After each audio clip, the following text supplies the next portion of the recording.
অনেক ছেলেরা বলেন হুজুর সংসারে শান্তি নেই, একটা তাবিজ দেন। বলে কি বলে না? ও সোনার মানিক যুবকেরা, সংসারের শান্তির তাবিজ হলো আমার নবীর আদর্শ। অনেকে বলে ইনকাম করি হুজুর, পয়সা রাখতে পারেন, একটু তাবিজ দেন। ওই তাবিজ নিয়ে গলায় ঝুলিয়ে নাকের নথ করে কানে দুল করে শান্তি বরকত পাবে না। বরকত আর শান্তি হলো রাসূলুল্লাহর আদর্শ মেনে নেওয়ার ভিতরে। সাংসারিক জীবনটা পবিত্র করুন। আল্লাহর নবীর বিবি আমাদের আম্মা জান হযরতে আয়েশা সিদ্দিকা রাদিয়াল্লাহু তাআলা আনহা ফরমাচ্ছেন, আল্লাহর নবী হুজুর আমার যখন বাইরে থেকে ঘরে প্রবেশ করতেন, আল্লাহর নবী হওয়া সত্ত্বে আমি আয়েশার ঘরে সরাসরি ঢুকতেন না, একটু দরওয়াজার ধারে দাঁড়িয়ে যেতেন। দরওয়াজার ধারে দাঁড়িয়ে আমি আয়েশাকে সম্বোধন করে সালাম দিতেন। আমি আয়েশা সালামের উত্তর দিয়ে দরওয়াজাটা খুলে দিতাম। আল্লাহর নবীর বাইরের কোনো কষ্ট, বাইরের কোনো টেনশন, বাইরের কোনো রাগ, মনের কষ্টটা আমার উপরে প্রয়োগ করতেন না। দূরের নবী, রহমতের নবী, দয়ার নবী এসে আমি আয়েশাকে সালাম দিয়ে একবার মুস্কিয়ে হাসতেন। জোরে বলুন। মা আয়েশার কি আদর্শ! আল্লাহর নবী ঘরে আসলে আল্লাহর নবীকে সালাম দিয়ে আল্লাহর নবীর মুখের পানে তাকিয়ে মুস্কে হাসতেন। কোন দিন আল্লাহর নবী আম্মা জান আয়েশার ঘরে এসে আল্লাহর নবীর মুখের পানে আম্মা জান তাকালেন, ইয়া রাসূলুল্লাহ, হাবিবাল্লাহ, হুজুর একটুখানি পানি পান করেন। এই আদর্শটা ভালো না খারাপ? সত্যি কথা বলেন তো, আমরা ঘরে গিয়ে সালাম দেই না গালাগালি দেই? মাশাআল্লাহ, আপনাদের এখানের পরিবেশ ভালো। কিছু আছে, কিছু যুবক ছেলে আছে রাতের বেলা কোন ক্যারাম বোর্ড খেলা করে, ক্লাবের সময় পার করে, ঘুরতে গিয়ে বিভিন্ন জায়গা থেকে বাইরের টেনশনে এসে ঘরে সালাম কালাম নাই, দরজা খোলো। ভাবিদের বাচ্চা সামলানো, সংসারের খুঁটিনাটি কাজ থাকে কি থাকে না? একটু দেরি হলো, ঝেড়ে একটা দরজা লাথি মারলো না, দুমদাম আওয়াজ করা শুরু করে দিল। আর যাদের বাড়ি একটু কলিং বেল আছে, একবার চেপে দিয়ে একটু অপেক্ষা করা দরকার, তো সালাম দেবে। ও বারবার চাপছে, দেখে মনে হবে ভীষণ একটা জমিদার এসে গেছে, ওরে সর্বনাশ। একটু দেরি হলে বারুদের মতো গালাগালি দেয়, আছে না নেই? বাড়ি বাচ্চাকে নিয়ে কি পরিস্থিতিতে ছিল, সংসারের কাজকর্ম। আপনার স্ত্রী রাতের বেলা আপনি এক বালিশে ঘুমাবেন, এক কাতায় ঘুমাবেন, শরিয়াত বলছে স্বামী স্ত্রী এক কাতায় এক বালিশে ঘুমাবে। আপনার স্ত্রীকে 14 গোষ্ঠী উদ্ধার করে গালাগালি দিচ্ছেন। ঘরে এসে দরজা লাথি মারলেন, ও ঘরে বরকত রহমত হবে? গালি দেয় কাকে? মুসলমানের গালি দেওয়া মুসলমানের আদর্শ নয়। কিন্তু আমার যুবকরা যেরকম এখন রাগী, কিছু ভাবি আছে ওই রকম মারাত্মক রাগী, কেউটে সাপের মতো বিষ। কি আছে না নেই? শহর এলাকার মেয়ে অতরা গুড় চাচা আছেন না, একটা গালাগালি দিলে ভাবি উল্টে একটা দেওয়া ভাবি, আছে না নেই?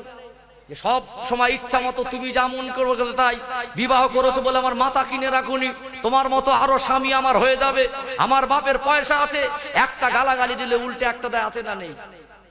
কেউ কেউ আবার মারে, একটা মারলে উল্টে মারা ভাবি এখন তৈরি হয়ে গেছে। স্বামী স্ত্রী যদি মারামারি করেন, একে অপরকে গালাগালি দেন, সংসারের শান্তি রহমত বরকত হবে?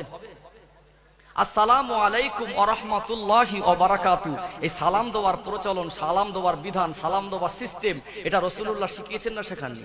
আল্লাহর নবী এভাবে সালাম দিতেন। আসসালামু আলাইকুম এর মানে কি?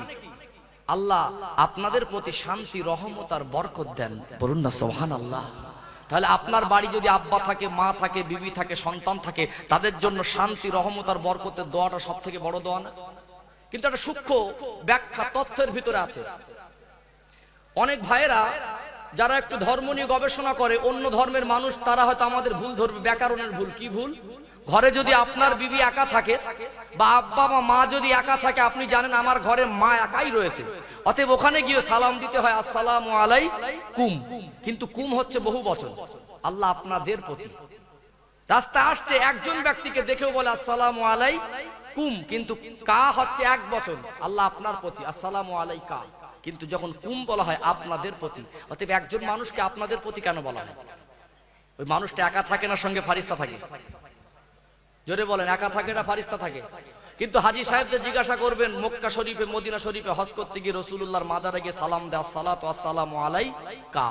সাহাবীরা নবীকে সালাম দিতেন আসসালামু আলাইকা ইয়া রাসূলুল্লাহ। রাসূলুল্লাহর জন্য ফারিস্তা নির্ধারণ আল্লাহ করে রাখি, নিজে হিসাব নেবে। কথা ঠিক না ভুল?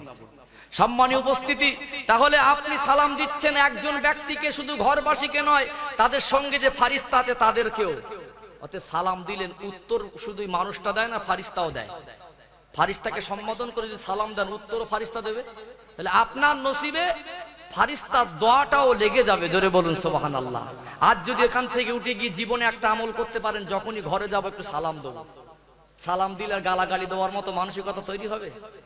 ঘরে গিয়ে একটু মুচকে হাসবেন, বিবির সঙ্গে ভালোবাসা ভালো হবে না খারাপ হবে? একদম মুখ ভার, মদ খেয়ে মাতলামি করতে করতে, গাঁজা খেয়ে চোখ লাল করে ঘরে গেছে জমিদার, আয় দরজা খোলো, ঘরে রহমত আর বরকত হবে না। এটা শ্রেষ্ঠ জাতির পরিচয় না। মুসলমানের কাজ হলো ঘরের দরজায় গিয়ে দাঁড়িয়ে সালাম দেবে। আল্লাহ কবুল করেন, বলুন ইনশাআল্লাহ। কি গো, হবে তো ইনশাআল্লাহ? ও সোনার ময়না যুবকেরা, আব্বারা মায়েরা, আল্লাহর নবী হুজুর আমার ঘরে সালাম দিয়ে প্রবেশ করতেন। আম্মা জান আল্লাহর নবী সালামের উত্তর দিয়ে দরজা খুলে দিতেন। আর স্বামী স্ত্রী মিল মহব্বত নেই, একে অপরের খেদমত নেই। আল্লাহর নবী কোন দিন ঘরে আসতেন, আল্লাহর নবীর চেহারা মোবারক দেখে আমাদের আম্মা জান হযরতে আয়েশা সিদ্দিকা রাদিয়াল্লাহু তাআলা আনহা বলতে লাগলেন, ইয়া রাসূলুল্লাহ হাবিবাল্লাহ, আপনাকে দেখে মনে হয় আপনি ক্ষুধার্ত হয়ে রয়েছেন। যদি মানুষ কঠিন ক্ষুধায় থাকে দেখে অনুভব করা যায় কি যায় না? আল্লাহর নবীকে বলতেন, ইয়া রাসূলুল্লাহ হাবিবাল্লাহ, আমি বুঝতে পারছি আপনি মনে হয় ক্ষুধার্ত অবস্থায় রয়েছেন। আল্লাহর নবী বলতেন, বিবি আয়েশা, ঠিকই ধরেছ, আমি বড় ক্ষুধার্ত আছি। ঘরে কি খাবার আছে? ইয়া রাসূলুল্লাহ হাবিবাল্লাহ, আমি আয়েশার ঘরে সামান্য পানি ছাড়া আর কোনো খাবার নেই। আল্লাহর নবী বলে, আয়েশা কেন বললে না? ঘরে পানি ছাড়া অন্য কোনো খাবার নেই, কেন আমাকে জানালে না? ইয়া রাসূলুল্লাহ হাবিবাল্লাহ, আপনি এসে আমাকে হাসি মুখ দেন, আপনি এসে আমায় একটু ভালোবাসা দেন। আপনার সংসারে আপনার চাঁদ মুখটা দেখে, হাসি মুখটা দেখে আমার দুঃখের কথাটা, অভাবের কথাটা ভুলে থাকি। জোরে বলুন সুবহানাল্লাহ। আল্লাহর নবী আর আম্মা জান কি মিল মহব্বতে জীবন তৈরি করলেন। এত অভাবের ভিতরে শান্তি কেমন ছিল? আল্লাহর নবীর বিবি আমাদের আম্মা জান ফরমাচ্ছেন, আল্লাহর নবী 63 বছরের জীবনে আল্লাহর নবী জীবনে কাউকে গালি দেয়নি। আম্মা জান বলছেন, আল্লাহর নবী জীবনে কোনো বিবির উপরে প্রহার করেনি আর গালি দেয়নি। আপনারা এই জায়গার মানুষ, এই কলিকাতা শহরের মানুষ, সত্যি কথা বলুন তো, আমি যদি বলি বিবিকে গালি দেয়নি, কারা হাত তোলেন? হাত তুলতে পারবেন কি? হ্যাঁ, এখন যদি বলি বিবিকে গালি দেয়নি, কারা একটা হাত তোলেন তো? ঠিক হাত উঠবে? আমি রবিউল ইসলাম হাত তুলতে পারবো না, তবে আমার মনে হয় আপনারা হাত তুলে ফেলবেন সবাই। বিবিকে গালি দেওয়া যাবে? রবি আমার গালি দিতেন না, মুচকে হাসতেন। এত অভাবের সংসারে কি মিল মহব্বত, কি শান্তি ছিল। আল্লাহর নবী হুজুর আমার যখন খেতে বসতেন, এক পাত্রে খেতে বসতেন, একসঙ্গে খেতে বসতেন। আল্লাহর নবীর বিবি আমাদের আম্মা জান হযরতে আয়েশা সিদ্দিকা রাদিয়াল্লাহু তাআলা আনহা ফরমাচ্ছেন, আল্লাহর নবী হুজুর আমার কোনদিন বাইরে কোনো কাজে ব্যস্ত হয়ে গেছেন, একটু দেরি হচ্ছে ঘরে আসতে, আমি আয়েশা একা খাদ্য খেয়ে নিতাম না, আমি আয়েশা একা একা খেয়ে বসে থাকতাম না। আল্লাহর নবী আমাকে একসঙ্গে এক পাত্রে খেতে বসেন, আমি আয়েশা আল্লাহর নবীকে ফেলে কি করে খাবো? আল্লাহর নবী অনেকক্ষণ পরে ঘরে এসে দেখতেন আয়েশা দুপুরের খাওয়াটা খাইনি, সামনে খানা রেডি, আয়েশা অপেক্ষা করছে। আল্লাহর নবী এসে সালাম দিয়ে জিজ্ঞাসা করতেন, আয়েশা কেন খাওনি? আম্মা জানের চোখে পানি এসে যেত। ইয়া রাসূলুল্লাহ, ইয়া হাবিবাল্লাহ, দুনিয়ার মেয়ের একটা পুরুষকে স্বামী হিসাবে পেয়েছে আল্লাহ দয়াময়, আমি আয়েশাকে বিশ্ব নবীর স্ত্রী হওয়ার মতো সুযোগ দান করেছেন। জোরে বলুন। আপনাকে ফেলে আমি খেতে পারি না। আল্লাহর নবী আর আম্মা জান একসঙ্গে তাড়াতাড়ি বসতেন। আল্লাহর নবী খুশি হয়ে লোকমাটা হাতে তুলতেন, ও বিবি আয়েশা একটু মুখটা খা করো। আল্লাহর নবী নুরানি হাতে লোকমাটা নিয়ে আম্মা জানের মুখে উঠিয়ে দিতেন। জোরে বলুন সুবহানাল্লাহ। আম্মা জান খুশি হয়ে যেতেন, ইয়া রাসূলুল্লাহ, ইয়া হাবিবাল্লাহ, হুজুর একটু যদি অনুমতি ইজাজত দেন, আপনার মুখে আমি লোকমা তুলে দেব। আল্লাহর নবী মুস্কে হাসতেন, আম্মা জান মুখে তুলে দিতেন। আল্লাহর নবী ওই দিন খুশি হয়ে বলেছিলেন, বিবি আয়েশা, প্রকৃত স্বামী স্ত্রী যদি মিল মহব্বত থাকে, ওই ঘরে যদি হীরা মুক্তা মতি জহরত যদি না থাকে, কোটি কোটি টাকার সম্পদও যদি না থাকে, খেজুর গাছের বেড়া যদি হয়, খেজুর গাছের আড়া যদি হয়, খেজুর পাতার ছাউনি যদি হয়, ওই ঘরের স্বামী স্ত্রীর মিল মহব্বত থাকলে আমি রাসূলুল্লাহ জানিয়ে দিলাম ওই ঘরটা হলো দুনিয়ার জমিনের একটা জান্নাত। জোরে বলুন, হীরা মুক্তা মতি জহরত কোটি কোটি টাকা খরচা করে বিল্ডিং করেছে, ওই ঘরে এসি রুমে যদি স্বামী স্ত্রী থাকে, হালুয়া পালোয়া বিরিয়ানি যদি দামি দামি টাকার খাদ্য খায়, স্বামী স্ত্রী যদি মিল মহব্বত না থাকে, আল্লাহ নবী বললেন ওই ঘরটা হলো দুনিয়ার জমিনের জাহান্নাম। বলুন তো, খুশি মনে ডাল ভাত খেতে ভালো লাগে কি লাগে না? কিন্তু আজ আমাদের ভিতরে স্বামী স্ত্রী মিল মহব্বত আছে না শেষ হয়ে গেছে? গালে ভাত তুলে দেই, কোনদিন লোকমা তুলে দেই? আজ এত চরিত্র নোংরা হয়ে গেছে। কিছু যুবক ছেলে আছে শ্বশুর বাড়ির থেকে মোটরসাইকেল নিয়েছে, কিন্তু সারা দিন বিবির কাছে থাকে না, বাইরে থাকে, রং নাম্বারে অন্য লোকের বিবির সঙ্গে সম্পর্ক করে নেয়। বিবিকে কোনোদিন ভালো মনে শরিয়াত বলেছে বিবিকে পর্দার মধ্যে ঘুরতেও নিয়ে যাও, নিজে যেমন খাবে বিবিকে তেমন খাওয়াবে, নিজের রোজগার করো, ভালো মন্দ হালুয়া পালোয়া বিরিয়ানি কুর্তা খেতে মন চাইছে, হোটেলে গিয়ে গলা সমান খাও, শরিয়াত মানা করিনি। বিবি আর বাচ্চা যদি থাকে ঘরে, তাদের জন্য একটু নিয়ে এসো, ইচ্ছা মতো খাবেন ঘরে। বিবির বেলা অন্যরকম, শরিয়াত বলছে হালাল পন্থা যদি উপার্জন করো, হালাল অর্থ দিয়ে যদি খাও, কাজটা করছে হারাম কাজ। আল্লাহ নবী বললেন নিজে যেমন দামি দামি টাকার কাপড় পরবে, বিবিদেরকে তেমন মানের কাপড় পরাবে। ভালো পরিবেশে বন্ধু বান্ধবের সঙ্গে ওঠা বসা করো বলে তোমার কাপড়টা দামি হবে, তোমার কাপড়ের মানটা ভালো হবে। বিবির বেলা যেন কমা দাবি না হয়, সামঞ্জস্যতা রাখবে। কিন্তু আজকে আমরা স্বামী স্ত্রীর আদর্শ ভুলে গেছি। আজ স্বামী স্ত্রীকে রেখে অন্য জায়গায় সম্পর্ক, বিবির মুখে কোনোদিন খাদ্য তুলে দেয় না, বিবির সঙ্গে কোনোদিন ভালো করে কথা বলে না, কথায় কথায় গালাগালি আর মারামারি। রাতের বেলা ঝগড়া করে ঘুমিয়েছে, সারা রাত কথা হয়নি, সকালবেলা মারামারি করে চার দোকানে গিয়ে চার বিস্কুট খাচ্ছে। ঠিক ঘটে না? ঘটে না? আবার দুপুর বেলা এসে গা ধোয়ার আগে মারামারি করেছে। ওই মারামারিতে বিচার হচ্ছে থানায়, মাঝে মাঝে কেস যাচ্ছে কোর্টে। শান্তি পাবে কোথার থেকে? বিবির বাপের বাড়ির মোটর সাইকেলে করে অন্য মেয়েকে নিয়ে পার্কে ঘুরছে, আবার তাকে বলছে কি জানে, মোটর সাইকেল আমি কিনেছি। বিবির হকটা আদায় করুন, ঘরে শান্তি আর রহমত হবে।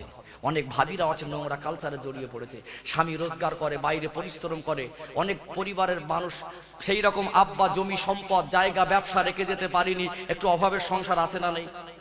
আমাদের পশ্চিম বাংলার বহু মানুষ অন্য রাজ্যে কি কাজ করে কি করে না? কেউ তামিলনাড়ু, কেউ গুজরাট, কেউ বোম্বাই, কেউ ব্যাঙ্গালোরে কাজ করে কি করে না? অতএব মনে করে আমার বিবি বাচ্চা কষ্টে থাকবে, বিবিকে বুঝিয়ে চলে গেল, আমি মাঝে মাঝে বাড়ি আসবো, 2 বছর কষ্ট করে রোজগার করে আনি, এনে একটা ভালো ব্যবসা করে খুশি মনে আনন্দের সঙ্গে জীবন অতিবাহিত করব। কিন্তু বিবিকে বিশ্বাস করে চলে গেল, কষ্ট পরিশ্রমের পয়সা দিয়ে ফোন কিনে, মোবাইল কিনে দিয়েছে, বিবির যখন যেটা প্রয়োজন ওখান থেকে পাঠিয়ে দিচ্ছে। সারাদিন পরিশ্রম করে একটু রুমে এসে মনে হয় বিবি আর বাচ্চার সঙ্গে একটু ফোন করে মনের একটু শান্তি আসবে, একটু মনের কষ্টটা নিবারণ হবে। যখনই ফোন করে তখন ফোন ব্যস্ত, যখন ফোন করে তখন ফোন ব্যস্ত, আছে না নেই? যেই ফোন করে বলে ছেলে কাঁদছে, যেই ফোন করে মেয়ের ঘুম পড়াচ্ছি, আবার কিছুক্ষণ ফোন করে ব্যস্ত, বল তোমার 2টো কথা বলে 3টে ঝাড়া মারে। অন্য জায়গায় সকালবেলা সেজে গুজে মানে মেকআপ করে বার হচ্ছে, পাশের বাড়ির ভাবিটা জিজ্ঞাসা করছে, ভাবি কোথায় যাচ্ছ? কচির আব্বার ফোন করেছিলাম, একটু ডাক্তার বাড়ি যাচ্ছি। কোন ডাক্তার বাড়ি যাচ্ছে আমার আল্লাহ জানে কি জানে না। ওই ভাবিটা কোনোদিন স্বামীর মুখে খুশি মনে খাদ্য তুলে দেয়নি, অবৈধ সম্পর্ক করে হোটেলে গিয়ে বলছে, কেউ যদি জিজ্ঞাসা করবে বলবে আমরা স্বামী স্ত্রী। হোটেলে গিয়ে তুলে দিচ্ছে সোনা খাও। আজ মা তার চরিত্র যদি এইরকম নোংরা হয়, তার যদি কালচার আদর্শ এতটা নোংরা হতে পারে, ওই মায়ের পেটের বাচ্চাটা কি ভালো হবে? আর ওই পরিবারে কি শান্তি হতে পারে? আজ আমরা রাসূলুল্লাহর আদর্শ ভুলে গেছি কি যাইনি? গালাগালি দেবো না, জীবনে বিবিকে মারবো না, একে অপরের প্রতি সহানুভূতিশীল হতে হবে কি হবে না? আমার আলোচনা বুঝতে পারছেন? এগুলো আমাদের ভিতরে ঘটছে না ঘটে না? ও সোনার ময়না যুবকেরা, আব্বারা মায়েরা, সংসারটাকে সাজিয়ে ফেলুন। সংসার হলো একটা খেতি বাগান। আব্বা মার চরিত্র যদি ভালো হয়, আব্বা মার যদি আদর্শ ভালো হয়, আব্বা মার নিয়ত যদি পবিত্র হয়, আব্বা মা যদি নামাজি হয়, মা যদি কোরআন পড়নে আলী আর পর্দানসীনা হয়, পবিত্রা মায়ের গর্ভে আল্লাহ দয়াময় একটা একটা করে নেক সন্তানের রুহুকে জাগা দিয়ে দেয়। জোরে বলুন সুবহানাল্লাহ। অবাক হয়ে যাবেন, পৃথিবীর ইতিহাস লক্ষ্য করুন। আমি মা আয়েশার ঘটনা এখানে আসবো, একটু অন্য লাইনে ব্যাখ্যা দিচ্ছে। আমার মায়েরা অনেক শুনছে কি শোনে না? এই শহর এলাকায় পর্দা বেশি না কম? আজ পর্দার কোনো বালাই নেই। আমাদের মুসলিম ঘরের কিছু মায়েরা মেয়েরা রাস্তা দিয়ে বার হলে পিছন থেকে দেখে বোঝা যায় না পুরুষ না মহিলা। দুই ভাই বোনে বেরিয়েছে, এই দুই ভাই বোনকে পিছন থেকে দেখে বোঝা যাচ্ছে না কে ছেলে আর কে মেয়ে। দুনিয়ার জমিনে একজন নবীর মা ছিলেন, ওই নবীর বাপ ছিল না, বিনা বাপে নবী। ওই নবীর নাম কি? আল্লাহর নবী হযরতে ঈসা আলাইহিস সালামকে আল্লাহ দয়াময় বিনা বাপে দুনিয়ার জমিনে প্রেরণ করেছিলেন। জোরে বলুন। সেই মা কত বড় সৌভাগ্যবান যে মা নবীর মা হয়েছে অবিবাহিতা জীবনে। আজ আমাদের ঘরের মেয়েরা এত নোংরা কালচারে জড়িয়ে পড়েছে, এত নোংরা আদর্শিত হয়ে গেছে। ওই মেয়েগুলোর জীবনে সত্যি কথা বলছে, আব্বা মা জেনেও চুপ করে আছে। কিন্তু আব্বা মার দায়িত্ব ছিল মেয়েকে পর্দায় রাখা, ভালো পরিবেশে মানুষ করা। মা মারিয়াম আলাইহিস সালামের জীবনী দেখেন। মা মারিয়াম তখন তার আব্বা মার দুনিয়ার জমিনে মায়ের গর্ভে আসেনি। মা মারিয়ামের আব্বার মা দোয়া করছে, আল্লাহ একটা সন্তান কি হবে না? একটা সন্তান যদি দেন বাইতুল মুকাদ্দাসের খাদেম বানাবো। কোন বাইতুল মুকাদ্দাস? ফিলিস্তিন শহরে যে মসজিদ, মসজিদে আকসা বলা হয়।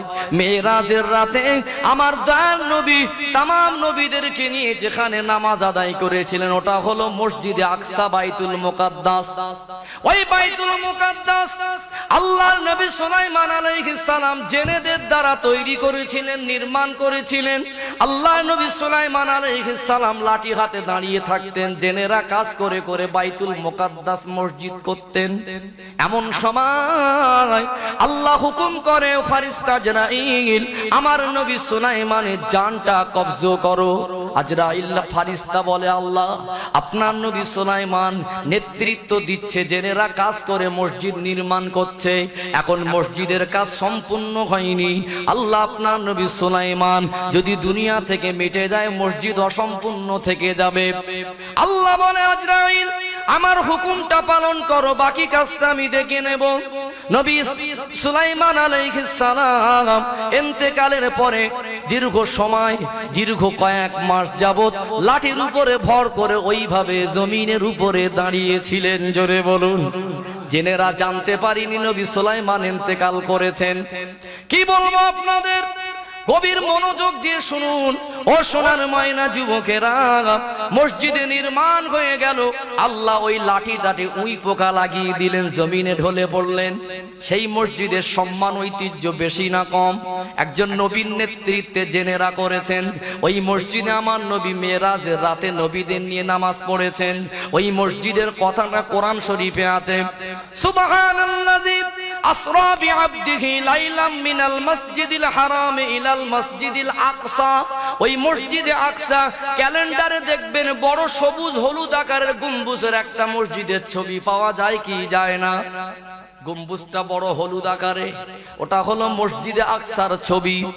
আল্লাহর নবী ঈসা আলাইহিস সালামের মা তখন দুনিয়া আসেনি। আব্বা মা বলছেন, একটা সন্তান যদি দেন, একটা সন্তান যদি আপনি দান করেন, এই মসজিদে আকসার বাইতুল মুকাদ্দাসের খাদেম বানাবো। স্রষ্টা খুশি হয়ে গেলেন, আল্লাহ তাদের সন্তান দিলেন। গর্ভবতী হলেন মা, খুশি হয়ে গেলেন, মা হব, আব্বা হব। পবিত্র নিয়ত ছিল কি ছিল না? কিন্তু সন্তান ভূমিষ্ঠ হলো, দেখা গেল মেয়ে সন্তান। ভুলে গিয়েছিলেন ছেলে হয় কি মেয়ে হয়। নিয়ত করেছিলেন নেক সন্তান যদি হয় বাইতুল মুকাদ্দাসের খাদেমা বানাবো। কিন্তু মেয়ে সন্তান হলো, ওয়াদা খেলাফ করলেন না। ওয়াদা অনুযায়ী মা মারিয়ামকে ছোটবেলা থেকে বাইতুল মুকাদ্দাসের খাদেমা বানিয়ে দিয়েছিলেন। জোরে বলুন। তার বাপ মার নিয়ত ভালো ছিল না? ছিল না? একটা সন্তান দিলে শ্রেষ্ঠ ঘর বাইতুল মুকাদ্দাসের খাদেম বানাবো। আমাদের গর্বে বাচ্চা আসলে ভাবি আর ভাই শুয়ে শুয়ে গল্প করে, দেখো ছেলে না মেয়ে হবে, নাম কি রাখবে? এ ভাবি নামাজ পড়ে না, কোরআন পড়ে না, পর্দা করে না, 6 মাস হয়ে গেল, বিবাহ হলো। শ্বশুর মশাই বিবাহের আগে জিজ্ঞেস করেছিল, মা তুমি আমার বউ হবে, কোরআন শরীফ পড়তে জানো? তখন খুব জোরে মাথা নেড়েছিল ভাবি। বিবাহের পরে 6 মাস হয়েছে, একদিনে কোরআন শরীফ পড়িনি, 6 মাসে একদিন সিরিয়াল কাজা করিনি। কি গো, পেটে বাচ্চা, ওই ভাবির নামাজ নেই, ইবাদত নেই, কোরআন নেই, নেক সন্তানের আল্লাহর কাছে চাওয়ার কোনো বালাই নেই। ওই ভাবি নোংরা ছবি দেখে এখনো, ভাবি ফ্যান হিরো হিরোইনের, নায়ক নায়িকার। স্বামী স্ত্রী বলছে, এই দেখো ছেলে নয় মেয়ে তো হবে, নামটা কি রাখবে? বলছে আমি ছেলে ভাই একটা নাম পছন্দ করেছি। তা ভাবিটা বলছে, বলো কি নাম পছন্দ করি জানো? বলছে অমুক নায়কের নামটা আমার পছন্দ। ভাবি ছেলের নাম রেখেছে বচ্চন, নাম রেখেছে শাহরুখ খান, নাম রেখেছে সালমান খান, নাম রাখছে ঝোল্টু, নাম রাখছে পন্টু, নাম রাখছে পিন্টু। আজ নিয়ত ভালো না খারাপ? ভাইটা বলছে দেখো ছেলে হয় কি মেয়ে হয় আল্লাহ ভালো জানে। তা ছেলে যদি হয় তুমি নাম রাখো, তো মেয়ে হলে আমি রাখবো। তো তুমি কি রাখবে বলো? বলছে অমুক নায়িকার নামটা আমার পছন্দ। আপনাদের এই ঘুনি লস্কর পাড়া কলিকাতা শহরের বুকে আপনারা জিজ্ঞেস করে দেখুন, আপনার মহল্লায় খোঁজ করে 2-10টা নাম পাবেন নায়ক নায়িকার সঙ্গে মিলিয়ে রাখা। কথা ঠিক না ভুল? এই ছেলেগার মেয়ের কোন জাররা দোষ আছে বলতে পারবেন? আব্বা আমার নিয়তটা ভালো না খারাপ? পবিত্র নিয়ত ছিল কি? কি পরিবেশ ছিল বলেন তো? গরিবের সংসারে তখন কারেন্ট ইলেকট্রিকের ব্যবস্থা ছিল না, কেরোসিন দিয়ে লম্প জ্বালিয়ে পেটে বাচ্চা নিয়ে ভাবিরা কোরআন তেলাওয়াত করতো না। শাশুড়ি বলতো, বৌমা পেটে বাচ্চা, কোরআন শরীফ পড়ো, দরজার মুখের ধারে বসো না, একটু কোরআন তেলাওয়াত করো, নামাজ পড়ো। আগেকার বৌমাগুলো শাশুড়িকে মা বলে মানতো, ভোরের বেলা উঠে যেত, নামাজ পড়তো। এখন ভাবি 12টার সময় 1টার সময় ঘুমায়, এত পরিমাণে সিরিয়াল দেখেছে হিন্দি, এত পরিমাণে সিনেমা দেখেছে, ভাবি হিন্দি ভাষা মুখস্থ করেছে। এখন কিছু কিছু আগেকার তো মানে ফোনে সব লাইন করতো, মানে বাংলা ভাষার মানুষ বাঙালিদের সঙ্গে। এখন কিছু কিছু ভাবি এত সিনেমা দেখেছে, হিন্দি ভাষা মুখস্থ করে অন্য রাজ্যে পালিয়েছে, খুঁজে পায় না, টাওয়ারে নেই। কি গো, যে এত পরিমাণে হিন্দি সিনেমা দেখেছে, হিন্দি ভাষা শিখে ফেলেছে। এখন তো ফোন নাম্বার অভাব নেই, আর ফোন আসার কোনো ব্যাপার নেই, অটোমেটিক রং নাম্বারে ফোন ঢোকে। কথা ঠিক না ভুল? সবার কাছে আসে তো ফোন করে দেখছে হিন্দিতে কথা বলছে। ভাবির বাপ মা হিন্দি শেখায়নি, অথচ শিখেছে কোথা থেকে? সিনেমা দেখে দেখে। চলে গেছে স্বামী রেখে, বাচ্চা রেখে বেরিয়ে চলে গেছে অন্য রাজ্যে, টাওয়ারে পায় না। পরে খোঁজ করে দেখা যাচ্ছে মনে সে ছেলেটা আদিও বাঙালি। মা পবিত্র হতে হয়, পবিত্রা মা। আব্বা মার পবিত্র নিয়ত থাকলে আল্লাহ সন্তানটাকে, ওই পরিবারের সন্তান দেন পবিত্র সন্তান। কথা ঠিক না বল? মা মারিয়াম দুনিয়া আসেনি, তার আব্বা মার নিয়তটা পবিত্র ছিল কি ছিল না? আল্লাহ একটা সন্তান যদি দেন, বাইতুল মুকাদ্দাসের খাদেম বানাবো। জোরে বলুন সুবহানাল্লাহ। আল্লাহ সন্তান দিলেন, মেয়ে সন্তান হলো, নাম রেখেছিলেন হযরতে মারিয়াম। মা মারিয়ামকে বাইতুল মুকাদ্দাসের খাদেমা বানিয়ে দিলেন। আল্লাহর ঘর, পবিত্র ঘর, সম্মানী ঘর, ওই ঘরের খাদেমা মা মারিয়ামের জীবনী দেখবেন। ওই মেয়েটা সাবালিকা হলো, ওই মেয়েটা পর্দার মধ্যে থাকতেন। ওই মেয়েটা জবানের ভাষা খালি ছিল না, খারাপ ছিল না। ওই মেয়েটার কারোর সঙ্গে অবৈধ সম্পর্ক ছিল না। এত পবিত্র জীবন তৈরি করেছিলেন আল্লাহ দয়াময়। খুশি হয়ে মা মারিয়ামের জন্য জান্নাত থেকে খাদ্য প্রেরণ করতেন। জোরে বলুন সুবহানাল্লাহ।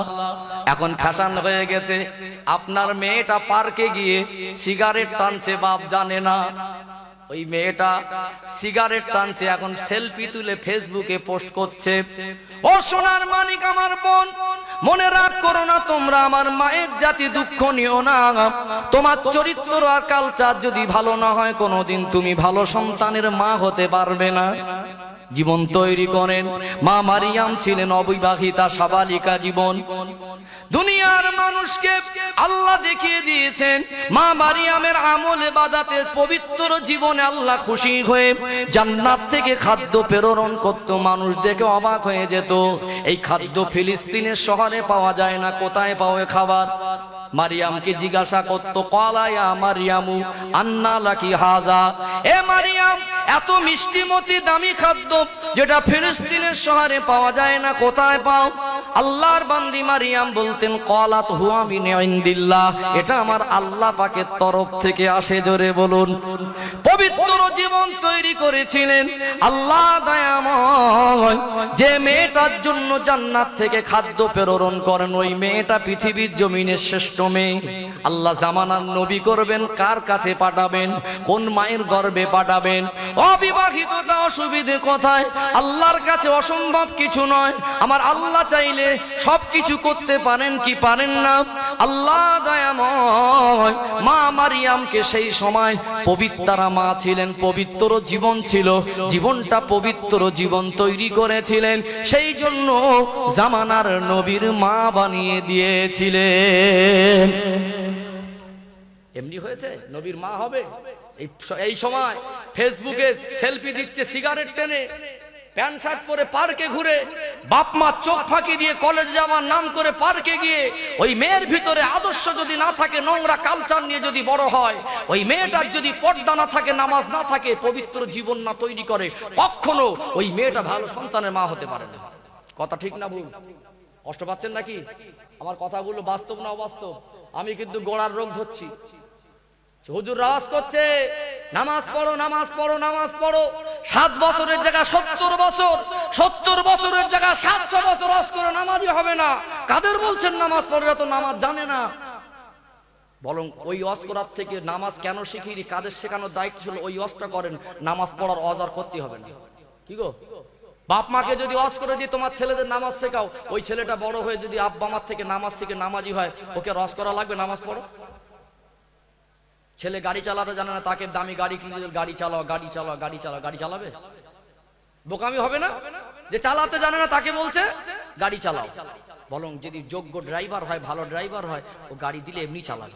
কথা ঠিক না ভুল? যাদের বলছি নামাজ পড়া, নামাজ জানে না, আব্বা মার পরিবেশ ভালো না। কথা ঠিক না ভুল? ও সোনার ময়না যুবকেরা, আব্বারা মায়েরা, রাগ করবেন না, দুঃখ নেবেন না। পৃথিবীর জমিনের শ্রেষ্ঠ মা যদি কেউ হতে পারে, আল্লাহ দয়াময় ওই মাকে পৃথিবীর জমিনের নেক সন্তানের মা বানিয়ে দেয়। জোরে বলুন সুবহানাল্লাহ। মা মারিয়াম গর্ভবতী হলেন, অবাক হয়ে গেলেন, কাঁদতেন। ও রব্বুল আলামিন আল্লাহ পাক, আমার মনে হয় আমার গর্ভে বাচ্চা, দুনিয়ার মানুষের আমায় ঘৃণা করবে, দুনিয়ার মানুষের আমাকে অপবাদ দেবে। বাচ্চা ভূমিষ্ঠ হলো, নবীর মা হলেন, ওই নবীর নাম হলো ঈসা আলাইহিস সালাম। মানুষের অপবাদ দেয়, মারিয়ামের চরিত্র ভালো না, বিনা বিবাহিতা অবিবাহিতা মেয়ের সন্তান কি করে সম্ভব?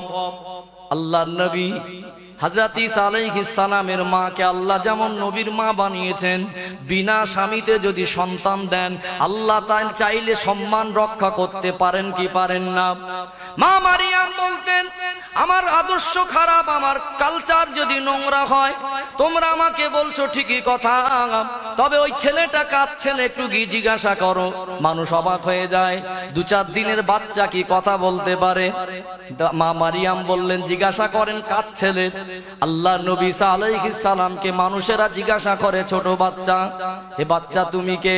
তিনি বলতেন, ক্বালা আব্দুল্লাহ, আমি হলাম আল্লাহর বান্দা, আল্লাহর নবী। জোরে বলুন সুবহানাল্লাহ। ও সোনার মাইনা যুবকেরা, এটাই বোঝাতে চাইছি, নেক সন্তানের আব্বা মা হতে গেলে আমার আপনার সংসারটাকে পবিত্র সংসার বানাতে হবে। স্বামী স্ত্রী নামাজ পড়তে হবে, কোরআন তেলাওয়াত হতে হবে। আজ ঘরগুলো 6 মাস যায় কোরআন তেলাওয়াত হয় না, ওই ঘরে নামাজি খুঁজে পাওয়া যায় না, ওই ঘরে প্রত্যেকটা দিন রাত নোংরা ছবি চলে কি চলে না? আগে কুড়ে ঘরে কোরআন পড়া মানুষ পাওয়া যেত, চাচিমারা, খালামারা, দাদিমারা পর্দা করতো। কথা ঠিক না ভুল? আজ ভাবিরা শাড়ি পরে, মশারি, রাস্তা দিয়ে যায়, কিছু কিছু ভাবির ভোল্টেজ বেশি। আগেকার চাচিরা, ভাবিরা, খালা রাস্তা দিয়ে যেত, পুরুষ মানুষ, হুজুর মানুষ, ইমাম সাহেব মানুষ ভাসুর দেখে ঘোমটা দিয়ে দাঁড়িয়ে যেত না? বাচ্চাগুলো, ও দাদিমা চলো, ওই দাদিমা গুলো বলতো, কচি পুরুষ মানুষের ছায়া ডিঙ্গলে গোনা হবে। কিছু কিছু ভাবি আর চাচি আছে, কিছু কিছু আমাদের ঘরের মেয়েরা আছে, এত নোংরা কালচারে জড়িয়ে গেছে, শ্বশুর মানে না, ভাসুর মানে না, হুজুর মানে না, পুরুষ মানুষ দেখলে ভোল্টেজ বাড়ে। কথা ঠিক বলছি না ভুল বলছি? তোমরা আমার মায়ের জাতি, পবিত্র জীবন তৈরি করো, পৃথিবীর জমিনে বিখ্যাত মা হতে পারবে। কথা ঠিক না ভুল? পৃথিবীর ইতিহাস লক্ষ্য করে দেখবেন, পৃথিবীর জমিনে যত পবিত্র মা ছিলেন তাদের পরিবারে আল্লাহ পাক পৃথিবী বিখ্যাত সন্তান দান করেছেন। জোরে বলুন সুবহানাল্লাহ। আমি মা আয়েশার কথা বলছিলাম, কি বলেনি? মা আয়েশা স্বামীকে কেমন খেদমত করতেন, আল্লাহ নবীকে বলতে লাগলেন, ইয়া রাসূলুল্লাহ, ইয়া হাবিবাল্লাহ, হুজুর একটু আমি আপনাকে খেদমত করব। আয়েশা কি খেদমত করবে? হুজুর আজকে আপনাকে একটু গোসল করিয়ে দেব। আম্মা জান আল্লাহ নবীকে একটা তক্তার উপরে বসতে দিলেন, আল্লাহ নবীকে গোসল করাচ্ছেন। একটু অসাবধানতার কারণে মা আয়েশার পায়ের আঙুলটা আল্লাহ নবীর বসে থাকা তক্তার নিচে চলে গেল। পায়ের আঙুলটা ফেটে দরদর করে রক্ত ঝরে। আল্লাহ নবী দেখছেন বয়ে যাওয়া পানির উপরে যেন রক্তের মিশ্রণ। নূরের নবী জিজ্ঞাসা করলেন, আয়েশা পানির কালারের কেন পরিবর্তন? আমি দয়ার নবীর মনে হয় পানির সঙ্গে রক্তের মিশ্রণ। আয়েশা কি ব্যাপার? আম্মা জানের মুখের পানে তাকালেন, দেখতে পেলেন আম্মা জানের চোখ থেকে টপ টপ করে পানি ঝরে। ও বিবি আয়েশা কাঁদো কেন? ইয়া রাসূলুল্লাহ, ইয়া হাবিবাল্লাহ, হুজুর বিয়াদবি মাফ করুন, আপনি ঠিকই দেখেছেন পানির সঙ্গে রক্তের মিশ্রণ। আমি আয়েশা একটু অসাবধানতার কারণে আপনার বসে থাকা তক্তার নিচে আমার পায়ের আঙুলটা চলে গিয়েছে। আপনার বসে থাকা তক্তার নিচে পায়ের আঙুল যাওয়াতে আঙুলটা ফেটে রক্ত বার হচ্ছে। আল্লাহ নবী উঠে দাঁড়ালেন, আয়েশা কেন তুমি বললে না আম্মা জানের চোখে পানি? ইয়া রাসূলুল্লাহ, হাবিবাল্লাহ, আমার আঙুল ফেটে গেছে বলে দুঃখে কষ্টে কাঁদি না।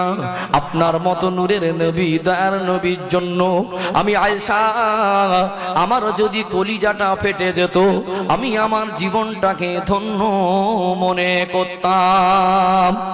কি খেদমত ছিল, একে অপরের কি সহানুভূতিশীল ছিল। আজ কিছু কিছু ভাবি আছে, স্বামী যদি বলে ভাত দাও তা বলে খুলে খাও, যদি বলে এক গ্লাস পানি দাও তা বলে ঢেলে খাও। খেদমত কাকে বলে জানতে হবে। আজ আমার কিছু ভাবিরা আছে খেদমত কাকে বলে জানে না।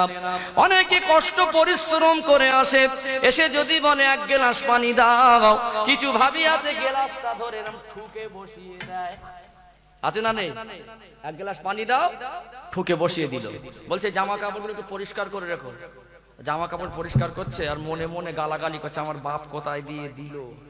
এই স্বামীর এই জামা পরিষ্কার করো, কাপড় পরিষ্কার করো। আচ্ছা ভালো মনে করেছে না কালো মনে করেছে আল্লাহ জানে কি জানে না।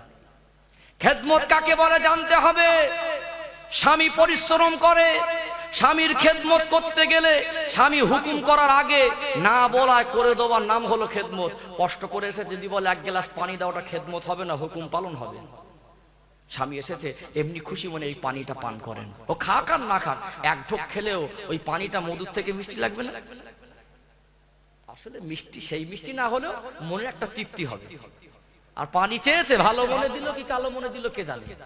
পরিশ্রম করে দেখবেন আমার মায়েরা ভাবিরা না পুরুষদের কষ্ট বোঝে না। কিছু মানুষ আছে খুব পরিশ্রম করে রোজগার করে না।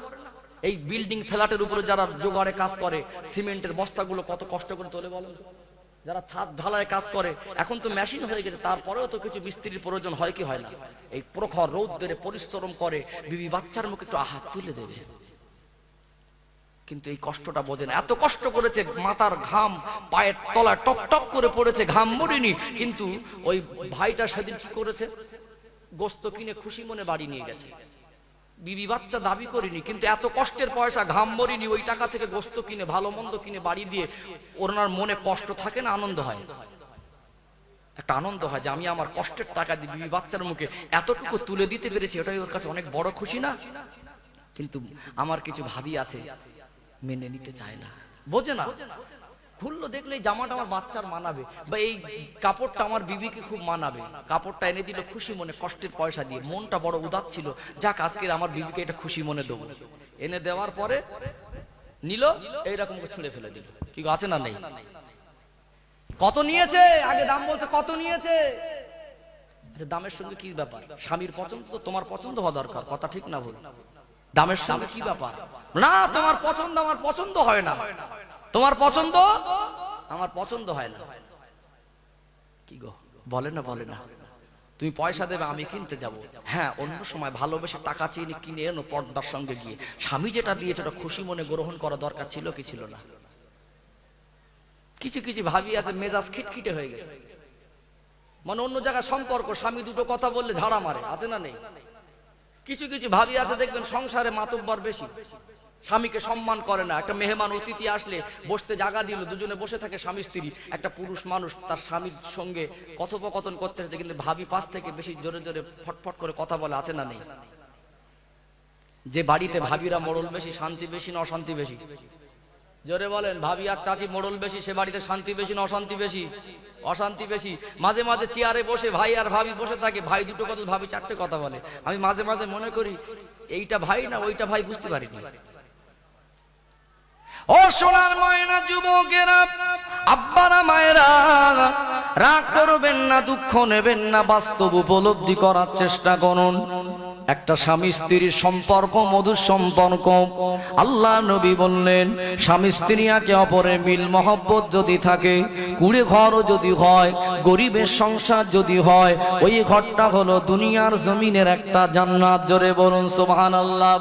যত দামি টাকার চাকরি থাক, যত কোটি কোটি টাকার বিজনেস থাক, বলুন তো দেখি প্রকৃত স্বামী স্ত্রী মিল মহব্বত না থাকলে কি রাতটা ভালো মনে পার হয়? স্বামী স্ত্রী মিল মহব্বত আলাদা জিনিস। ও যুবকেরা, সোনার মানিকেরা, নামাজ পড়ো, বিবিকে বলো নামাজ পড়ো। নিজে ভালো পথে চলো, বিবিকে বলো পর্দা করো। সংসার যদি পবিত্র করতে পারো, স্বামী স্ত্রী যদি পবিত্র জীবন তৈরি করতে পারো, ওই পরিবারে আল্লাহ দয়াময় নেক সন্তানকে প্রেরণ করে দেবে। জোরে বলুন সুবহানাল্লাহ। কি গরিবের সংসার! আল্লাহর নবীর আম্মা জান কোন দিন না খেয়ে অনাহারে দিন অতিবাহিত করেছেন। আল্লাহর নবী একদিন আম্মা জান আয়েশার হুজুরায় আল্লাহর নবী জিজ্ঞাসা করলেন, বিবি আয়েশা, কখনো খেয়ে কখনো না খেয়ে, কখনো শাড়িটা ছিঁড়ে গেছে তালি দিয়ে পরিধান করেছো। ও বিবি আয়েশা, আজকে দিনে তুমি আমার কাছে একটা জিনিস চাও, আজকে তুমি যা চাইবে আমি দয়ার নবী তোমাকে ওটাই দিয়ে দেব। জোরে বলুন সুবহানাল্লাহ। ইয়া রাসূলুল্লাহ, হাবিবাল্লাহ, কোনদিন তো এমন কথা বলেন না। ইয়া রাসূলুল্লাহ, হাবিবাল্লাহ, আমি যা চাইবো আপনি কি তাই দেবেন? আল্লাহর নবী বললেন, বিবি আয়েশা, কথা দিলাম আজকে দিনে তুমি যেটা চাইবে আমি দয়ার নবী ওটাই তোমাকে দিয়ে দেব। স্বামী স্ত্রী চাওয়া পাওয়া থাকে কি থাকে না? একটা মেয়ে যখন জন্মভূমি ছাড়ে, আব্বা মাকে ছাড়ে, প্রতিবেশী ছেড়ে যখন অপরিচিত একটা পুরুষকে স্বামী বলে মেনে নেয়, মনে বড় আশা থাকে। মেয়েদের জীবনে স্বামী হলো বড় সম্পদ। মেয়েদের জীবনে একটা স্বপ্ন থাকে, জন্মভূমি বাপ মা আত্মীয় স্বজনকে ছেড়ে বাকি জীবনটা স্বামীর সঙ্গে একটু আরাম আয়েশে স্বামীর সঙ্গে খোলা মনে জীবনটা পার করব। কেননা একটা মেয়ে যখন সাবালিকা হয়, নিজের চাওয়া পাওয়া মনের কিছু কথা যেগুলো নিজের বাপ মা ভাই বোনের কাছে শেয়ার করতে পারে না, স্বামীর কাছে বিনা দ্বিধায় বলতে পারে কি পারে না। মেয়েদের জীবনের বড় সম্পদ হলো স্বামী। আল্লাহর নবী হুজুর আমার যখন আম্মা জানকে বললেন, আয়েশা, তুমি আজকে যা চাইবে তাই দেব, আজকে তুমি কি চাইবে আমার কাছে বলো। স্বামী স্ত্রীর একটু চাওয়া পাওয়া থাকে কি থাকে না? আম্মাজান খুশি হয়ে গেলেন। কি চাইবেন? আজ যদি আমার কিছু যুবক ভাইয়েরা বলে, তুমি আমার বিবি কি চাইবে? এখনকার আমার ঘরের বিবিরা, আমাদের কিছু ভাবিরা বলবে একটা দামি টাকার মোবাইল দাও, কেউ বলবে আমার কানে সোনা করে দাও, কেউ বলবে একটা আংটি করে দাও, কেউ বলবে হাতের একটু সোনার দুটো রিন বালা করে দাও। বলবে কি বলবে না? আম্মা জান আল্লাহর নবীর মুখের পানে তাকালেন, ইয়া রাসূলুল্লাহ, ইয়া হাবিবাল্লাহ, হুজুর যা চাইবো আপনি কি তাই দেবেন? আল্লাহর নবী বললেন, কথা দিলাম চেয়েই দেখো। আম্মা জান চাইতে পারতেন কি পারতেন না? চাইতে গিয়ে থমকে গেলেন। আমি আয়েশা কি চাইবো আল্লাহর নবীর কাছে? আমি আয়েশা মেয়ে মানুষ, আমার চাওয়া যদি ভুল হয়ে যায়, এমন একটা জিনিস চেয়ে ফেলবো, ওই চাওয়াতে যদি আল্লাহর নবী অসন্তুষ্ট হয়ে যায়, আল্লাহ অসন্তুষ্ট হয়ে যাবে কি যাবে না? আল্লাহর নবীকে বলেন, হুজুর কি চাইলে আল্লাহ রাসূল খুশি হবে আমি জানি না, তবে একটু অনুমতি দেন। একটু ইজাজত দেন, আমি আয়েশা একটু আমার আব্বা আবু বকরের দরবারে যাব, আমার বাপের বাড়িতে যাব, আমার আব্বা আবু বকরের সঙ্গে একটু পরামর্শ করে আসব। আমার আব্বা আবু বকর আমাকে যে পরামর্শ দেবে ওটাই আমি কাজে লাগাবো। আমার আব্বা আবু বকর জ্ঞানী মানুষ, আমি আয়েশার চাওয়ার ভিতরে ভুল হতে পারে, আমার আব্বার পরামর্শটা ভুল হবে না। আল্লাহর নবী মুস্কে হাসলেন, আয়েশা যাও, অনুমতি দিলাম, বাপের বাড়িতে চলে যাও, আব্বার সঙ্গে একটু আলোচনা করো, যা চাইবে ওটাই আমি তোমাকে দিয়ে দেব। জোরে বলুন সুবহানাল্লাহ। কথা হচ্ছে স্বামী স্ত্রী কি চাইবে বলুন তো? আমাদের ভাবির এখন কি চাইবে? দুনিয়ার অলংকার চাইবে, মানে একটা মোবাইল চাইবে। কিছু কিছু ভাবি আছে তো মোবাইল চেয়েছে, মোবাইল দেয়নি বলে স্বামীর সঙ্গে ঝগড়াবাদ দিয়ে বাপের বাড়ি চলে গেছে, আছে না নেই? কিন্তু আল্লাহর নবীর বিবি আম্মাজান আয়েশা হুজুর চলে গেলেন বাপের বাড়িতে। আল্লাহর নবী ভাবছেন আয়েশা কি চায়। ইজাজত অনুমতি নিয়ে আবু বকর হুজুরের সঙ্গে গিয়ে বলছেন, আব্বা আবু বকর, আব্বাজান আল্লাহর নবী আমাকে বলেছেন যা চাইবো আজকে তাই দেবে, কি চাই? আচ্ছা বলুন তো, আমাদের ঘরের বৌমারা ভাবিরা যদি গিয়ে বলে যে তোমার বাপের সঙ্গে পরামর্শ করে এসো, যে যা চাইবে তাই দেবো, কিছু কিছু আমার ভাবির বাপেরা পরামর্শ দেবে কচি জামাইকে কি বলবে আলাদা হয়ে যায়। কি গো, কিছু শ্বশুর আছে জামাই আলাদা হয়নি বলে শ্বশুরের মনে শান্তি নেই, কবে জামাই আলাদা হবে। কিছু কিছু ভাবি আছে যদি বাপের বাড়ি গিয়ে বলে আব্বা জামাই বলছিল যে যা চাইবো তাই দেবে, কি চাই বলো তো? তো শ্বশুররা বলবে কচি জামাই তো মোটা টাকা রোজগার, জামাই যদি আলাদা হয় সত্তর হয়ে যাবে। দুনিয়ার এটা ওটা মোবাইল সোনা দানা চাওয়ার থেকে কি বল তুমি আলাদা হয়ে, এটা আমার দাবি, আর কিছু চাইনি। কিন্তু আবু বকর হুজুর বলছেন আয়েশা তোমার আর আল্লাহ রসুলের ব্যাপার, স্বামী স্ত্রী কি চাইবে না চাইবে ওখানে আমি আবু বকর কি করতে পারি না। আব্বাজান আল্লাহর নবী, আমি আয়েশা চাইবো যদি চাওয়াটা ভুল হয়, এমন একটা কিছু চেয়ে ফেললাম আল্লাহর নবী অসন্তুষ্ট হয়ে গেলে আল্লাহ নারাজ হয়ে যাবে, কথা ঠিক না ভুল? অতএব আপনি পরামর্শ দেন। আবু বকর হুজুর বলছেন পরামর্শ দিতে পারি, তবে আমার চাওয়াটা দুনিয়ার কোনো সম্পদ হবে না। আম্মাজান বলছেন আব্বাজান সম্পদ হোক আর না হোক আপনি যেটাই পরামর্শ দেবেন ওটা আমার কাছে অনেক বড়। জোরে বলুন সুবহানাল্লাহ। আল্লাহর নবী সাহাবী আবু বকর হুজুর বলছেন আয়েশা আমাকেও কথা দিতে হবে, আমি যেটা চাইতে বলবো ওই প্রশ্নের উত্তরে আল্লাহর নবী যেটা বলবেন ওটা কিন্তু আমাকে বলে যেতে হবে। আয়েশা আম্মাজান আয়েশা ভাবলেন তাই তো, আব্বাজান কি এমন বলে দেবেন, যাক আব্বাজান আমি কথা দিচ্ছি আপনি যেটা চাইতে বলবেন ওটাই চাইবো, আর আল্লাহর নবী উত্তরে যেটা বলবেন ওটা আপনাকে শুনিয়ে যাবো, ওয়াদা দিয়ে যাচ্ছি। বলুন সুবহানাল্লাহ। আল্লাহর নবীর বিবি আমাদের আম্মা জান হযরত আয়েশা সিদ্দিকা রাদিয়াল্লাহু তাআলা আনহা চলে গেলেন আব্বার কাছ থেকে বিদায় নিয়ে আল্লাহর নবীর দরবারে ছুটে ছুটে আল্লাহর নবীকে সালাম দিলেন, হুজরায় প্রবেশ করলেন। আল্লাহর নবী মুস্কে হাসলেন, আয়েশা বাপ বেটিতে কি পরামর্শ হয়েছে, কি চাইবে বলো? আল্লাহর নবী ভাবতে লাগলেন আজকে দিনে আয়েশা কি চেয়ে বসে। আল্লাহ নবীর মুখের পানে তাকালেন, ইয়া রাসূলুল্লাহ হাবিবাল্লাহ আমি দুনিয়ার অলংকার চাইবো না, আপনার কাছে টাকা পয়সা চাইবো না, আপনার কাছে দামি টাকার শাড়ি চাইবো না।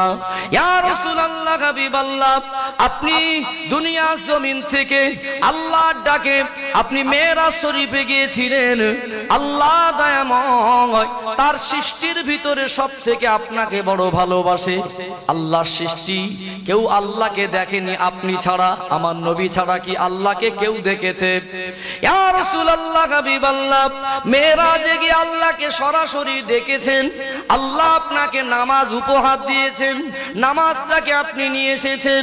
তবে আমার আব্বা আবু বকরের মনে প্রশ্ন, আমার আব্বা আবু বকরের মনে একটা প্রশ্ন জাগে, আল্লাহ নবীকে আমার আল্লাহ পাক আল্লাহর দরবারে দাওয়াত করেছেন, না জানি বন্ধুর সঙ্গে কত কথোপকথন হয়েছে, কত গোপন কথা হয়েছে। আল্লাহর সঙ্গে যদি দয়ার নবীর কোনো গোপন কথা হয়, আল্লাহর নবীর সঙ্গে মেরাজের রাতে আল্লাহর সঙ্গে যদি স্পেশাল কোনো কথা হয়, ওই কথাটা যেন আল্লাহর নবী বলে দেয়। জোরে বলুন কি পবিত্র চিন্তা।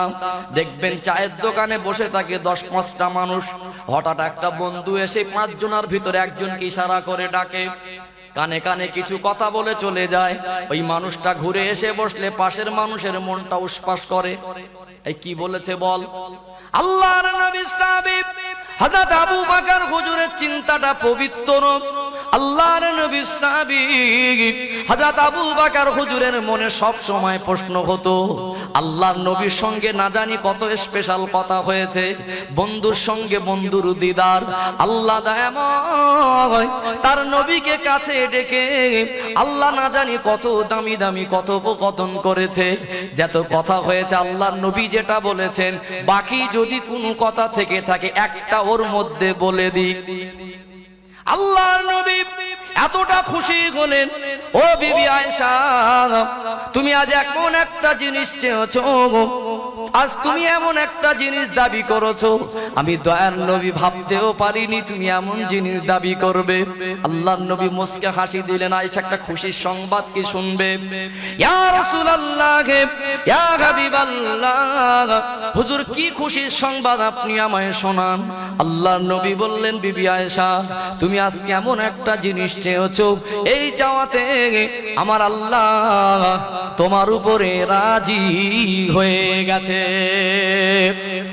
আম্মা জান হেসে বললেন, ইয়া রাসূলুল্লাহ, হাবিবাল্লাহ, হুজুর আর কি খুশির সংবাদ শুনবো? আমার আল্লাহ দয়াময়, আমি আয়েশার উপরে যদি খুশি হয় এর থেকে বড় খুশি আমার কাছে আর কিছু নয়। আল্লাহর নবী বললেন, আয়েশা আর একটা খুশির সংবাদ কি শুনবে? ইয়া রাসূলুল্লাহ, হাবিবাল্লাহ, আর একটা খুশির সংবাদ অবশ্যই আপনি বলুন।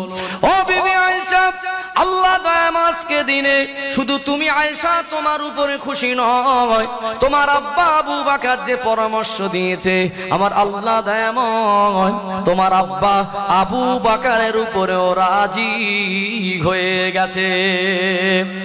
কি বলবেন আল্লাহর নবী? আম্মা জান বলেন, ইয়া রাসূলুল্লাহ, হাবিবাল্লাহ, আল্লাহ খুশি হয়েছে ঠিকই কথা, তবে আপনি বলুন কোন কথা কি স্পেশাল হয়েছে? আল্লাহর নবী খুশি হয়ে বললেন, আয়েশা আমি আল্লাহর দরবারে গিয়েছিলাম, আমার আল্লাহ দয়াময় আমাকে বলেছিলেন, আমার হাবিব মক্কার মানুষ আপনাকে মারে, মক্কার মানুষ আপনাকে পাগল বলে, মক্কার মানুষ আপনাকে পাথর ছুঁড়ে ছুঁড়ে মারে, মক্কার মানুষ আপনাকে তায়েফের জমিনে রক্তাক্ত করে বেহুশ করে দেয়, রক্ত মাখা হাত নিয়ে আপনি বদদোয়া না করে তাদের জন্য দোয়া করেন। আমি আল্লাহ আপনার উপর এতটা খুশি, আমি আল্লাহ আজকে দিনে সান্ত্বনা দেওয়ার জন্য আমি আল্লাহর দরবারে তোমাকে দাওয়াত করেছি। আমার হাবিব, আজকে একটা কথা আপনি শুনে রেখে দেন, আমার কোন বান্দা যদি বান্দার উপরে সহানুভূতিশীল হয়, কোন অভাবী দুঃখী বান্দার চোখের পানিটা মুছে যদি কেউ হাসি ফোটায়, কোন কষ্টে থাকা বান্দার, কোন দুঃখিত মুসলমানের মুখে যদি কেউ হাসি ফোটায়, আমি আল্লাহ দয়াময় ওই বান্দার উপরে এতটা খুশি হই, আমি আল্লাহ তাকে জান্নাতি বলে ঘোষণা করে দেই। জোরে বলুন। আম্মা জান খুশি হয়ে গেলেন, ইয়া রাসূলুল্লাহ, হাবিবাল্লাহ, আল্লাহ যদি এতটা ওয়াদা দেন, অভাবী দুঃখী মানুষ, দুঃখিত মানুষের মনে হাসি ফোটানো এত বড় আমল, আল্লাহ যদি জান্নাত দেন, আজ থেকে আমি আয়েশা কেউ যদি বিমারে থাকে তাকে দেখতে যাব, কেউ যদি অভাবে থাকে ক্ষুধার্ত থাকে, আমি আয়েশার কাছে হাতটা পাতে আমি তাকে না খেয়ে তার মুখে হাসি ফোটাবো। কেউ যদি একটা ভারী বোঝা তুলতে না পারে, আমি আয়েশা সাহায্য করে তাকে উপকার করব। মুসলমান মুসলমানের উপকারে মুখে হাসি ফোটানো আমার আল্লাহ খুশি হয়ে জান্নাত দেবে। আম্মা জান বললেন, ইয়া রাসূলুল্লাহ, হাবিবাল্লাহ, হুজুর একটু অনুমতি দেন, আমার আব্বার সঙ্গে কথা দিয়ে এসেছি, আমার আব্বাকে কথাটা বলতে যাব।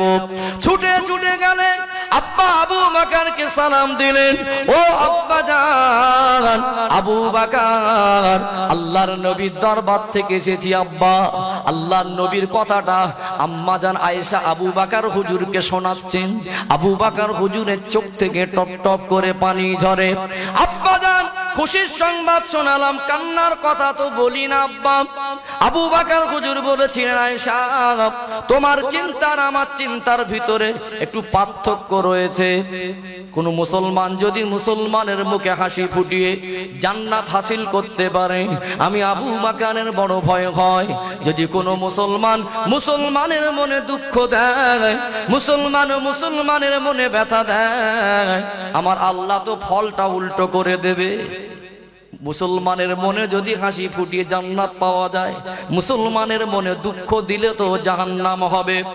আমি আবু বকরের বড় ভয় হয় আমার চলাফেরার জীবনে, আমার ব্যক্তিগত জীবনে, আমার প্রতিবেশী, আমার বিবি বাচ্চা, আমার বন্ধু বান্ধব, আত্মীয় স্বজন, আমার ব্যবহারে কথাবার্তায় যদি কেউ কষ্ট পেয়ে যায়, না জানি আমার আল্লাহ আমি আবু বকরকে যদি জাহান্নামায় দেয়, জাহান্নামার আগুন সহ্য করতে পারবো না। আমি আবু বকর জাহান্নামার ভয়ে কাঁদছি। ও সোনার মানিক যুবকেরা, আল্লাহ নবীর সাংসারিক জীবনে কি জীবন ছিল, পবিত্র জীবন, কি ভালোবাসা ছিল, কি খেদমত ছিল। আজ আমাদের সংসারের ভিতরে স্বামী স্ত্রীর কালচার নোংরা, বিল মহব্বত নেই, গালাগালি আর মারামারি। কিন্তু সংসারে নামাজ কালাম নেই, স্বামীটাও নামাজ পড়ে না, স্ত্রীটাও নামাজ পড়ে না।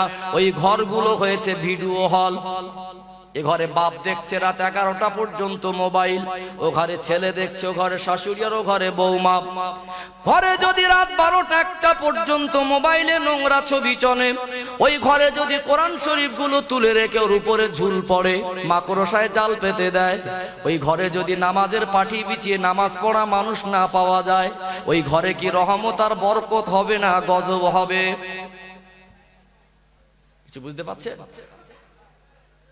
ঘরে যাবেন দেখবেন ঘরের দরজার পর্দাটা খুব দামি, ঘরের জানালার পর্দাটা খুব দামি, কিন্তু ওই ঘরের মায়েদের শরীরের পর্দাটা নেই। রাস্তা দিয়ে যায়, এত নোংরা পরিবেশ হয়ে গেছে। কিছু কিছু বাড়িতে দেখি মানুষ গল্প করে শুনি যে ছেলে সাবালক হয়ে গেছে, মা ছেলের সামনে বসে আছে পেটের ভুঁড়ি বার করে। পরিবেশ আছে বাবা? খেজুর পাতার পাটি বিছিয়ে মানুষ লম্ফ জ্বালিয়ে নামাজ পড়তো। ভোরের বেলা উঠে গিয়ে বাপগুলো, মাগুলো নামাজ পড়ে তসবি করে ছেলে বৌমা নাতিপুতির জন্য দোয়া করত। ওই বাড়িতে শাশুড়ি বৌমায় মিল ছিল। এখন শাশুড়িও সিরিয়াল দেখে, বৌমাও দেখে। একটা ঘরে যাবেন, নামাজের পাটি চাইবেন নামাজ পড়তে, আজমি শরীফের নামাজের পাটি, ফুরফুরা শরীফের নামাজের পাটি, হজের মক্কা শরীফের নামাজের পাটি, কিন্তু পাটিটা কিনেছে নামাজ পড়ার জন্য না। হুজুর মতো মানুষ যদি বলে নামাজ পড়ো, তখন বার করে দেয়। কথাগুলো ঠিক না ভুল? ঘরে কোরআন তেলাওয়াত করুন, ঘরে নামাজের অভ্যস্ত করুন। কিছু যুবক ভাইরা আছে মোবাইলের নেশা অভ্যস্ত হয়েছে। আমি বেশি রাত করবো না, সমাপ্তর দিকে আসবো। তবে আমি যুবকদের বলবো, হ্যাঁ চাঁদ ব্যাপার আছে মনে আছে, যুবকদের বলবো, ছেলেরা যদি বিছানায় গিয়ে মনে হয় যে মোবাইল না দেখলে ঘুম আসে না, আমি 2 মিনিট একটু ছাড়ার ফর্মুলা বলে দেবো। যদি বলেন যে মোবাইল না দেখলে আমার ঘুম আসে না, আমি বলবো যে নামাজে মন লাগে না, মসজিদে যেতে ভালো লাগে না, মোবাইল না দেখলে চোখে ঘুম আসে না, নামাজ পড়ার মতো জীবনে মানসিকতা তৈরি করতে পারছি না, এই রোগের থেকে সুস্থ লাভের একটাই রাস্তা, রাত 10টা হোক, 11টা হোক, 12টা হোক, বিছানায় গিয়ে যদি মোবাইল দেখার জন্য মন উসপাস করে, মোবাইলটা ছুঁড়ে ফেলে দিয়ে উজু করে কোথায় কবরস্থানে একটু কবরটা জিয়ারত করে, কোথায় খাটিয়া রাখা আছে নিজে চোখে দেখে এসো, যেটা হলো আমার আসল বাড়ি, এই খাটিয়া হলো আমার আসল গাড়ি। রাতের বেলা যদি কবরটা জিয়ারত করে আর ঘরে আসে, ওই যুবকটা সারা রাতের মধ্যে মোবাইল দেখার নেশাটা মিটে যাবে কি যাবে না? কিছু আব্বার বয়সী মানুষ আছে, কিছু বয়স্ক মানুষ আছে, এখনো দাড়িও চাচে, এখনো মসজিদেও যায় না, এখন গালাগালিও ছাড়িনি, এখন হিংসত্ব মনোভাব যায়নি। যত বয়স বাড়ছে তত বিড়ি খাওয়ার নেশা বেশি বেড়ে যাচ্ছে। বিড়ি খায় তো খায়, বালিশের তলায় করে নিয়ে ঘুমায়, আছে না নেই? কিছু চাচাজি আছে এত গালাগালি দেয়, মসজিদে যায় না, মানে একেবারে হাফেজ, শুরু করলে বারুদের মতো, নাতি পুতি ছেলে বৌমা কারুর ছাড়ে না। আর কেন? ছেলের বিবাহ হলো, নতুন বেই বাড়িতে যাবে, সেলুন দোকানে গিয়ে বলছে কোচি একটু ভালো করে ফিনিশ করে দাও। আবার চাচাজি আয়নায় গিয়ে এরকম দেখছে, বলছে কোচি এই দিকে একটু চওড়া লাগছে, গোপটা ঠিক করে দাও। চাচাজি কোনদিন তো এরকম বলেন না, যেরকম বলছেন কেন? বুঝতে পারছো না নতুন বেই বাড়ি যাবো? কি গো, নতুন বেই বাড়ি যাবার জন্য সাজলেন, বয়স তো হলো, আসল বাড়ি হলো কবর। বিবি, বাচ্চা, বিল্ডিং, বালাখানা, চাকরি, ব্যবসা, কোটি কোটি সম্পদ সব কিছু ছেড়ে সাদা কাপড় পরে যে কাফনটা পরবেন, ওই কাপড়ের পকেট নেই, খালি হাতে চলে যাবেন কবরে যাওয়ার জন্য, একটু সাজবেন না? আর কেন বিড়িটা ছেড়ে দেন, গালাগালিটা ছেড়ে দেন, মসজিদে যান না, দাড়িটা ছেড়ে এবার মসজিদ মুখ হন। যুবক ভাইদের বলবো, তোমরা আমার ভাই, এইবারে নামাজ পড়ো, মসজিদে যাও, পেশাব করে পানি নাও, আল্লাহর কোরআন তেলাওয়াত করো, বিবিকে আর মেয়েকে পর্দায় রাখো। তোমার বিবি যদি নামাজি হয়, তোমার মেয়ে যদি নামাজি হয়, তুমি নিজে যদি নামাজি হও, বাড়িতে যদি পরিবেশ ভালো হয়, খোদার কসম ওই বাড়িতে শান্তি আর রহমত হবে। দুনিয়ার জমিনে ইচ্ছা মতো চলে নোংরা কালচার নিয়ে জীবন যাপন করলে যেমন ছেলে পুলেও পবিত্র পরিবার যদি না হয়, নেক সন্তানের আশা করা যায় না। ওই ছেলেকে যদি কলেমার শিক্ষা না দেন, নামাজের শিক্ষা না দেন, কোরআনের শিক্ষা না দেন, ওই ছেলে বড় হয়ে বাপকে মারবে, ওয়াজ করে ও মায়ের হুজুর বন্ধ করতে পারবে না। কথা বুঝতে পেরেছেন? জেনারেল শিক্ষার দরকার। জেনারেল শিক্ষা, ডাক্তার, মাস্টার, ইঞ্জিনিয়ার, ব্যারিস্টার করুন। শিক্ষা ছাড়া কখনো একটা মানুষের চরিত্র উন্নত হতে পারে না। শিক্ষার দরকার। প্রত্যেকটা আব্বা হয়েছেন, জন্ম দিয়েছেন, মহৎ কাজ করে ফেলেননি। জন্ম দেওয়াটা বড় নয়। অনেক অবিবাহিতা মেয়ের গর্ভের থেকে বাচ্চা হচ্ছে পার্কের ধারে পড়ে থাকে। এই কথা ঠিক বলছি না ভুল বলছি? জন্ম দেওয়াটা অত বড় নয়। ওই বাচ্চার বাপ হয়েছেন, বাচ্চাকে গাইডে মানুষ করা, ভালো পরিবেশে মানুষ করা, বাচ্চার চরিত্রটাকে চরিত্রবান বাচ্চা তৈরি করা। আব্বা মার ভিতরে এডুকেশন দরকার। ওই আব্বা মার ভিতরে এডুকেশন শিক্ষা যদি না থাকে, আব্বা মার আদর্শ কালচার যদি ভালো না হয়, ওই আব্বা মার থেকে একটা বাচ্চা কি শিখবে? বাপ গাঁজা করার মত কর, মা ফোনে লাইন কর, মার পর্দা নেই, নামাজ নেই, ওদের পরিবারের বাচ্চা কি হবে? মাসে 36 দিনে মাস 36 বার ঝগড়া করে স্বামী স্ত্রী। ছেলে আর মেয়ে দেখছে যে আমার আব্বার মা এত নোংরা ভাষায় গালাগালি করে। 6 বছরের বাচ্চাটা অবাক হয়ে যাচ্ছে, মা আব্বাকে বলে কে, আব্বা মাকে বলে কি? এই ছোট ছোট বাচ্চারা গালাগালি শিখেছে ওদের আব্বা মার কাছ থেকে। কথা ঠিক না ভুল? আমার কথাগুলো বুঝতে পেরেছেন? জীবন তৈরি করুন। পৃথিবীতে যত পবিত্র সন্তান এসেছিলেন তাদের আব্বা মাকে দেখুন, তাদের আব্বা মা ছিল পবিত্র আব্বা মা। কথা ঠিক না ভুল? আমার মায়েরা এসেছেন, মায়েদের বলবো, কষ্ট দেবার নিয়েতে বলিনি, আপনারা আমার মায়ের জাতি, মায়েদের সম্মান আল্লাহ দিয়েছেন। মায়ের কদমের নিচে সন্তানের জান্নাত। জোরে বলুন সুবহানাল্লাহ। আপনারা পর্দায় থাকুন মা, আপনারা স্বামীর ভক্তি করুন, খেদমত করুন, বাচ্চাদেরকে ভালো পরিবেশে মানুষ করুন। ওই বাচ্চাকে হুজুরের রস করে বলতে হবে না ভাত দাও, ওই বাচ্চা আব্বা মার কদমে ভাতটা দিয়ে আসবে। শিক্ষায় শিক্ষিত করুন। কথা ঠিক না ভুল? সুশিক্ষায় শিক্ষিত করতে হবে। জেনারেল শিক্ষায় শিক্ষিত করার জন্য শরীয়ত মানা করেনি। শিক্ষা দেন, পাশাপাশি নামাজ, কোরআন, কলেমা, ওযু, গোসলটা শেখাতে হবে কি হবে না? আল্লাহ আমাদেরকে নেক আমল করার তৌফিক দান, বলুন আল্লাহুম্মা আমিন। আমরা যেন সুচিন্তা নিয়ে নিজের জীবনটা পরিবর্তন করে পাশাপাশি আমাদের বাচ্চাদের হকগুলো আদায় করে তাদেরকেও সুশিক্ষা শিক্ষিত করতে পারি। আল্লাহ তৌফিক দান, বলুন আল্লাহুম্মা আমিন।